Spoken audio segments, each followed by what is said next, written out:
Now that the year has started off, it's probably 2 or 3 weeks in, and you know about the district, you know about your community, and you know a lot more about your school.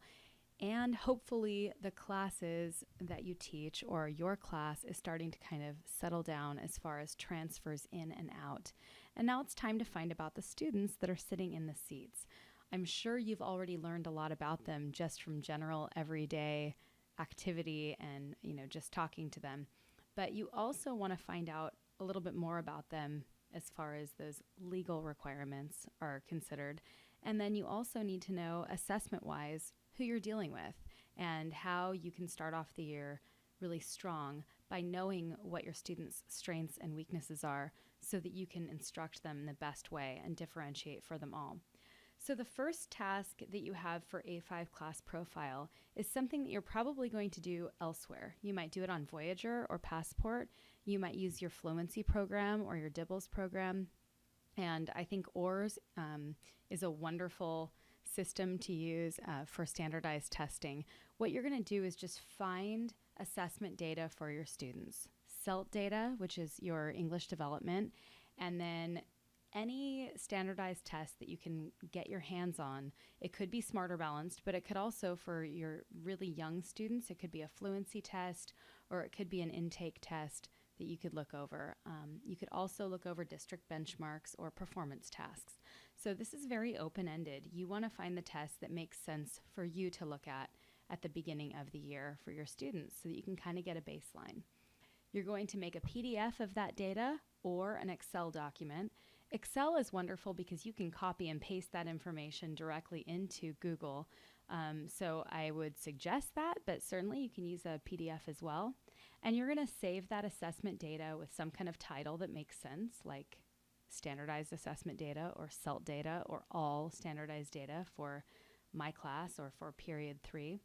And you're going to save it in your Module A folder on Google Drive. Now, down below, I've included some tables with pertinent information about your student. You are welcome to add rows. You're also welcome to include any of this information on that master Excel document. This is totally up to you. Just make sure that your CT and your portfolio reviewer know where you're saving all of this.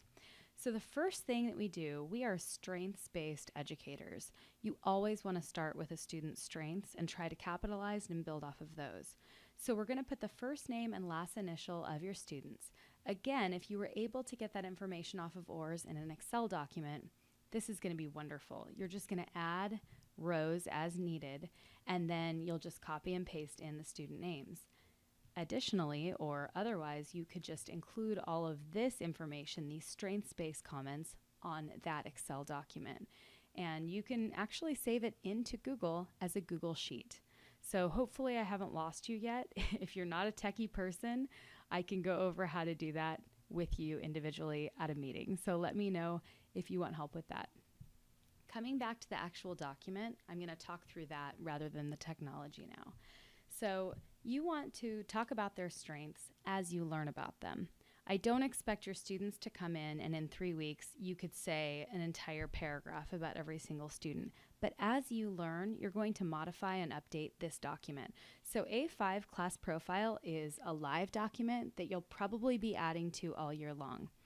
Now, in addition to the strengths, academic, social, otherwise, you also want to include anything that's going to impact student learning. For instance, you could have a student who has told you that they're living in a hotel right now and they don't really have a home for whatever reason.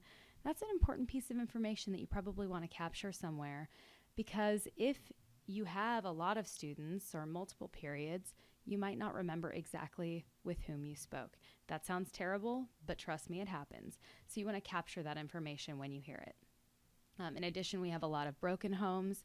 That sounds pejorative, but you have a lot of situations where people are divorced. A student may have 4 parents, and it's important for you to kind of understand that, especially for your focus class and as you plan for instruction with those students. All right, beyond just learning about each student individually, which sounds like it's a pretty big task. Again, that's going to be all year long. At the beginning of the year, Your school nurse or your nurse clerk is going to give you an IHP for any student who needs one. That's an individualized health plan, and it tells you about students who have a condition, such as seizures or an allergy, and it gives you a whole bunch of information. Now, rather than putting those in a binder, you're required to keep them, so definitely do that, but you'll have all of the information here. It'll just be really short and easy to locate. And so you'll just put first name, last initial, whoever the emergency contact is, that should probably be a parent, and then what their condition is and is there support or medication or something that you're supposed to do. If a student has seizures, they might be the type where you need to secure the student, but the student is okay, or it might be the kind where they're not grand mal. You might have to look at the eye movement to see if that seizure is occurring. So you need to be aware of that, and that's why it's important to read through that IHP. If you have no students on an IHP, you can just indicate that in the first line right here. And then if that changes as you receive new students into your focus class, you can always go back and update this information. Students with IEPs would go in the next section. All of these categories are listed out on the actual IEP document that should be shared with you during the first month. If your case carrier or RSP teacher has not given you that information, if you've not received it, you want to make sure to reach out to him or her and ask about your students. Say, I haven't received anything. Am I to assume I have no one in my class on an IEP? And again, we want to choose a focus class where you do have a student with special needs and you do have an English learner. So we want to be making sure you check for that information. Students with 504 plans will also be given to you. Usually your counselor or your administrator will send you this information. And as you can see, you may have accommodations to make and or behavioral support strategies that you'll be employing in the classroom. Now, some students aren't on an IEP, they aren't on a 504, but they've had a student study team convened on their behalf to support them. And so at the beginning of the year, you want to look over your roster for your class or your focus class if you're in secondary and find out about your students. Now, being in secondary, for a second, I'm going to put the secondary hat on. You'll definitely want to go and talk to your counselor. Have him or her look down the list and tell you if there's anybody that has had an intervention in the past, and then you can write down the salient information here. As the year goes on and maybe you have an SST for a student, you'll add that information in as well. Students who are gifted and talented, those are students who have been placed into the GATE category by testing out, and there's a whole litany of things. You can actually look it up on our website to find out how students are identified as GATE, but they will be coded as GATE.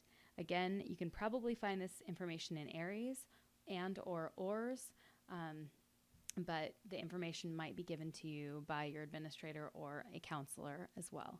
So you'd want to write the student name, and then as you learn about your students who are GATE, you want to write their academic strengths, their social strengths, and then any area for growth. We want to remember that GATE students are a special population. A lot of times they're not the high achievers. They're very smart, but they have sometimes some issues with organization and other things. So you want to make sure you find those areas for growth so that you can help them learn in the best way possible. And then the last section is students who are English learners, and this can be found on ORS. If this information, if you just want to make a report with all of this information and combine it with your assessment data, you can just indicate that you've done that right here. Just say, see ORS report, and all of this information can be found on ORS, and just kill two birds with one stone. So that's a lot of information. I hope it makes sense. And again, please contact me if you have any questions.